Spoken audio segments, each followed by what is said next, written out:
Chapter 12. Xing Tan climbed up the tree and looked in the direction of the sound. Not long after, Xing Tan got a general idea of what was going on. It was similar to the 8 o'clock show that Jiaoma had watched some time ago. The only difference was that the woman didn't cry or make a scene.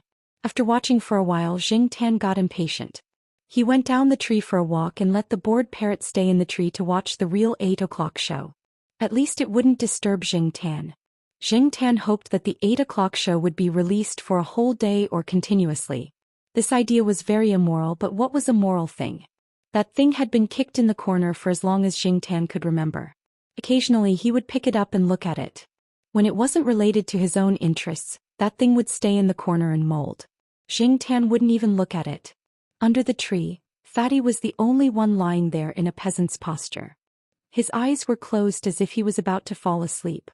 As for the sheriff and Ah Huang, they probably couldn't stay idle and went to find a place to play. In this area, there were only a few places that the cats often went to, so Xing Tan didn't have to worry about not being able to find the two cats. Even if he couldn't find them, they would answer if he called them. They wouldn't run far. He flicked his tail and tapped Depang, indicating that it should follow him.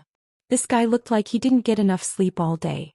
At first, Xing Tan thought that it was because he overused his brain, but later he found that Depang still looked the same even if he didn't use his brain. However, who would have thought that such a sleepy-looking fat cat could use Morse code so skillfully? You can't judge a book by its cover, and the same goes for cats.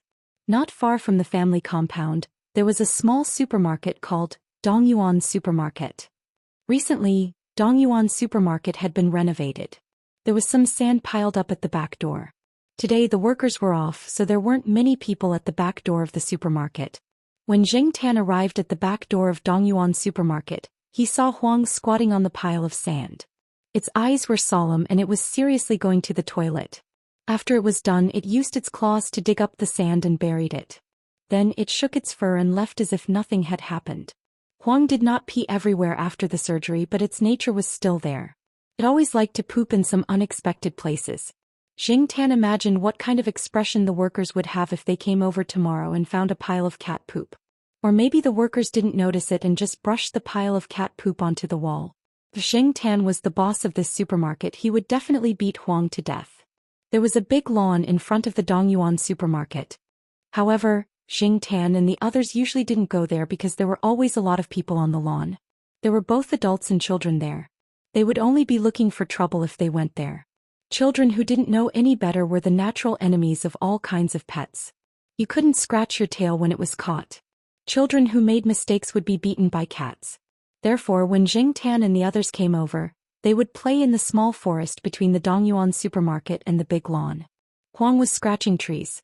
After scratching one tree, it would go to the next one. The sheriff was looking for food, looking for some small insects to snack on. As for Depang, it curled up its forelegs and lay in the grass like a farmer. It didn't seem to be interested in what was happening around it. Xing Tan looked around and didn't see anyone approaching. He jumped onto a stone table in the forest and squatted down to rest in the area where the sun shone. There was a faint scent of osmanthus in the wind. The hustle and bustle of the lawn didn't affect the small forest area. Occasionally, there would be the sound of the two cats flapping their wings and grinding their claws. The warm sunlight made Xing Tan a little sleepy. Suddenly, there was a strange sound from the grass not far away. It sounded like a bird chirping, but it was different from a bird chirping. Xing Tan had stayed in this area for so long, but he had never heard such a sound. Xing Tan opened his eyes. In the place where the sound came from, Huang was raising one of its forelegs and twisting its neck left and right, as if it was considering where to start. The sheriff on the other side heard the sound and ran in that direction. The next moment, a furry ball ran out from there. A guinea pig? In the words of the locals, it was also called a Dutch pig. However, this one was a little different from a normal guinea pig. Its fur was longer, and there was a tuft of white hair on its head that fell forward like bangs, almost covering its eyes. Perhaps it was due to regular exercise, but this guinea pig was not as slow as the fat guinea pigs that Xing Tan had seen in cages all day. Its running speed was much faster than before. However, even if it was faster than other guinea pigs, it still couldn't escape from the claws of the two energetic cats. The sheriff and Huang blocked the guinea pig in the middle. As long as the guinea pig tried to run out, they would use their claws to force it back to its original position. Tan thought about it and stopped the sheriff and Huang just as they were about to eat it. The guinea pigs in the school were all raised as pets. They weren't lab rats, so you couldn't play with them and eat them however you wanted. Moreover, this breed was a little special. Tan had just observed the guinea pig's fur. It was very clean and had probably been carefully combed. The breeder valued this guinea pig very much. No one could guarantee that there wouldn't be any traces left after eating it. If the breeder came to find them, it would definitely cause trouble. The lawn was nearby, so the guinea pig should have come from there. When Tan slapped Huang away, the guinea pig didn't immediately take the opportunity to run away. Instead, it stayed in place and looked at the cats vigilantly. Finally, as if it had made a decision, it moved little by little to Tan's side. Tan was speechless. Did it think that he wouldn't eat it? It had to be said that sometimes, animals' sixth sense was very accurate. Tan swung his tail and was about to move further away from the guinea pig when he saw a figure from the corner of his eye. A stranger's figure. If it was just a stranger, Tan wouldn't be so shocked. The reason why he was shocked was that he and the other 3 cats didn't notice that someone was approaching. He didn't even know how long this person had been there. Was he hiding nearby just now? Tan's gaze fell on the person's hand. The person's palm was facing inward, and his body was slightly covering his right hand. When their eyes met, Tan thought of the Jiaopa's gaze when he killed the lab rats that night. However, the Jiaopa only showed that kind of gaze to the lab rats. The man in front of him made Tan feel even colder.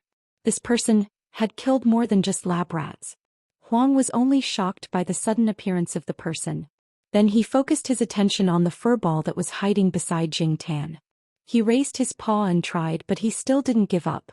Tan slapped Huang. Didn't this idiot see that there was a dangerous person here? Even when he was slapping Huang, Tan's gaze didn't leave the stranger. This person gave him a very dangerous feeling. He and the others were like the lab rats that were placed on the lab table that night. They couldn't escape and were waiting for their necks to be broken. Fatty was no longer lying on the grass. He sprang up with a whoosh, his back arched, his hair standing on end, his ears pulled back, and his eyes no longer had their usual sleepy look. Instead, they revealed an ominous glint. His throat issued a warning whoo, as if he was facing a formidable enemy. This was the first time that Tan saw Depang like this since he met him. Perhaps they were influenced by Tan and Depang, but the other 2 were also looking at the person with vigilance. Although they were a little stupid and careless, Huang and the sheriff didn't run away alone at the critical moment. How loyal. The sheriff was actually prepared to run away, but he realized that the other 3 didn't move. He also stayed there with his fur standing up. What should I do? Tan's mind was spinning. Running away immediately was one of the better methods, and it was also the most commonly used method. However, Tan wasn't sure if he could leave safely. The other party's gaze was still locked on them, as if any movement would trigger the danger line. The other party's hand that hadn't been directly exposed made Tan feel extremely dangerous. The 2 sides stared at each other for about 2 minutes. The person laughed and the surrounding atmosphere seemed to relax a lot. The person shook his arms and waved his hands. He said, "Kittens, don't be so nervous. I'm just here to look for my pet." As he spoke, the person pointed at the Dutch pig hiding behind Tan. However, the Dutch pig obviously wasn't going to give the person any face. It moved closer to Tan as if it was avoiding the person. Tan let out a sigh of relief, but he didn't dare to be careless. He felt that the stranger had something in his hand. Perhaps it was a blade or something else, but he hid it with a flip of his hand. Who was this person? Tan was puzzled. "Chestnut, come here quickly. If you don't go back, your master will be worried." The person shouted at the furry Dutch pig hiding behind Tan. The Dutch pig didn't respond. It didn't even show its face. It didn't respond. "Chestnut." The person bent down and called the furry Dutch pig a few more times. Tan cursed in his heart. He moved his body to the side, revealing the furry Dutch pig hiding behind him. He didn't want to put himself and the others in danger because of this furry Dutch pig. Seeing that the furry Dutch pig still didn't move, Tan used his tail to push it a few more times. "Why don't you just leave?" In the end, the furry Dutch pig pushed out by Tan seemed to be very unwilling. It slowly moved in the direction of the person. After getting the pet back, the person didn't stay any longer. He turned and left towards the lawn. When the person's figure couldn't be seen, Xing Tan let out a sigh of relief. He thought to himself that it would be better if he didn't come here often.